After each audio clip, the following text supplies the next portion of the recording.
বাবা সব সময় পিছিয়ে থাকে, জানি না কেন। মা 9 মাস বহন করেন আর বাবা 25 বছর ধরে বহন করেন।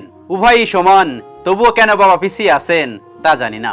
মা বিনা বেতনে সংসার চালায়, বাবা সমস্ত বেতন সংসারের জন্য ব্যয় করেন। উভয়ের প্রচেষ্টায় সমান, তবুও কেন বাবা পিছিয়ে আছেন তা জানি না। মা আপনার যা ইচ্ছা তাই রান্না করেন, আর বাবা আপনি যা চান তাই কিনে দেন।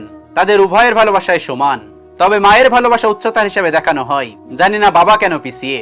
ফোনে কথা বললে প্রথমেই মায়ের সাথে কথা বলতে চান, কষ্ট পেলে মা বলে কাঁদেন, আপনার প্রয়োজন হলে আপনি বাবাকে মনে রাখেন। কিন্তু বাবার কি কখনো খারাপ লাগেনি যে আপনি তাকে অন্য সময় মনে করেন না? ছেলেমেয়ের ভালোবাসার জন্য, প্রজন্মের জন্য বাবা কেন পিছিয়ে আছে তা জানি না। আলমারি ভরে যাবে রঙিন শাড়ি আর বাচ্চাদের অনেক জামা কাপড় দিয়ে, কিন্তু বাবার জামা খুব কম। নিজের প্রয়োজনের তোয়াক্কা করেন না, তবুও কেন জানি না বাবারা পিছিয়ে আছেন। মায়ের অনেক সোনার অলংকার আছে, কিন্তু বাবার একটাই আংটি আছে, যেটা তার বিয়ের সময় দেওয়া হয়েছিল।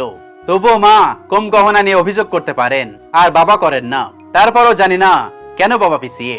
বাবা সারা জীবন কঠোর পরিশ্রম করেন পরিবারের যত্ন নেওয়ার জন্য, তবুও কেন জানি না তিনি সব সময় পিছিয়ে থাকেন। মা বলে আমাদের এই মাসে কলেজে টিউশন দিতে হবে, দয়া করে উৎসবের জন্য আমাকে একটা শাড়ি কিনে দিবে। অথচ বাবা নতুন জামা কাপড়ের কথা ভাবেও নি। উভয়ের ভালোবাসায় সমান, তবুও বাবা কেন পিছিয়ে আছেন তা জানি না। বাবা মারা যখন বুড়ো হয়ে যায় তখন বাচ্চারা বলে মা ঘরের কাজ দেখাশোনা করার জন্য অত্যন্ত উপকারী। তারা বলে বাবা অকেজো। বাবা সব সময় পিছনে, কারণ তিনি আমাদের মেরুদণ্ড, আর আমাদের মেরুদণ্ড তো আমাদের শরীরের পিছনেই থাকে। অথচ তার কারণেই আমরা নিজেদের মতো করে দাঁড়াতে পারছি। সম্ভবত এই কারণেই তিনি পিছিয়ে আছেন। সকল বাবাদেরকেই উৎসর্গ করছি। সালাম জানাই পৃথিবীর সকল বাবাদেরকে।